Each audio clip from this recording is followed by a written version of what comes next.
एक आदमी सिर्फ जेल ही तो जा रहा है, मरा थोड़ा नरेश, लेकिन मारना चाहते हैं जेल में अंदर डाल करके।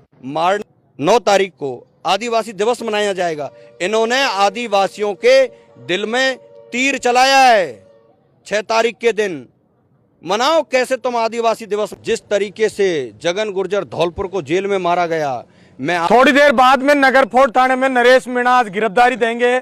मैं सुबह से ही जयपुर से रवाना हुआ हूँ। लगातार सड़कों पर युवाओं का आक्रोश भी है, युवाओं को एक दुख भी है, और उस दुख को देखते हुए हमारे साथ प्रहलाद जी खटाना है। खटाना जी, क्या कहना चाहेंगे जिस तरीके से नरेश मीणा की जमानत खारिज होती है और आज नरेश खुद ही जेल में जा रहे हैं? इससे बड़ा दुख युवाओं को नहीं, राजस्थान की 3600 कौम बरादरी, किसान, दलित सबको है। और इससे बड़ा दुख क्या होगा? इससे बड़ा दुख ही नहीं हो सकता। और अगर आज जो लोग इस बात को सोच करके खुश महसूस कर रहे होंगे मन में कि नरेश मीणा जेल जा रहा है, उनको आनंद आ रहा है। डर गई ना सरकार। अगर नरेश मीणा बाहर होता, पंचायत राज चुनाव का समीकरण बदल जाता, ये डर था इन लोगों को। पिछले दिनों आपने एक आरोप भी लगाया था कि नरेश मीणा को भी जेल में अगर सरकार फंसाने का प्रयास कर रही है तो वहां भी कोई षड्यंत्र हो सकता है। 100% जिस तरीके से जगन गुर्जर धौलपुर को जेल में मारा गया, मैं आज भी कह रहा हूं उसी बात को, नरेश को भी मरवाया जा सकता है।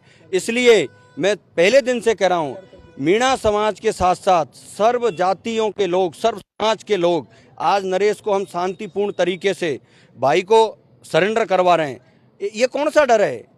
लेकिन इन्होंने धारा 144 लगा दी। यहाँ डरने वाले नहीं हैं। एक आदमी सिर्फ जेल ही तो जा रहा है, मरा थोड़ा नरेश, लेकिन मारना चाहते हैं जेल में अंदर डाल करके। मारने नहीं देंगे।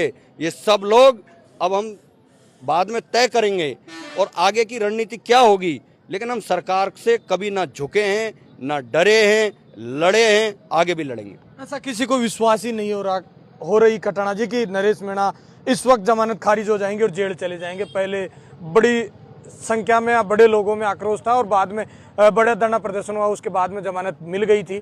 अब जमानत खारिज होने के पीछे का क्या कारण मानते? जमानत खारिज होने के पीछे का कारण एकमात्र ही है। या तो नरेश को हमेशा दबाया गया कि भाई आप भाजपा ज्वाइन कर लो। अंता में चुनाव लड़ रहा था, भाजपा का टिकट ले लेता, क्या मतलब आता। और एक चीज़ और बता रहा हूँ मैं आपको, राजस्थान में नहीं हिंदुस्तान में एकमात्र आदिवासी का बेटा जब अंता का चुनाव हुआ, कमरलाल मीणा जी, कमरलाल मीणा ही मिला क्या जेल में डालने के लिए? एक एमएलए बीजेपी का अगर कोई एकमात्र एमएलए है तो वो कमरलाल मीणा, जो आज भी जेल में है।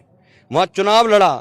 अगर ये चुनाव बीजेपी के टिकट पर लड़ लेता, सब मुकदमा खत्म हो जाते। क्यों भाई? ये सिर्फ और सिर्फ मीणा समाज के साथ ऐसा क्यों हो रहा है? ये भी एक सोचने का विषय है। कौन करवा रहा है?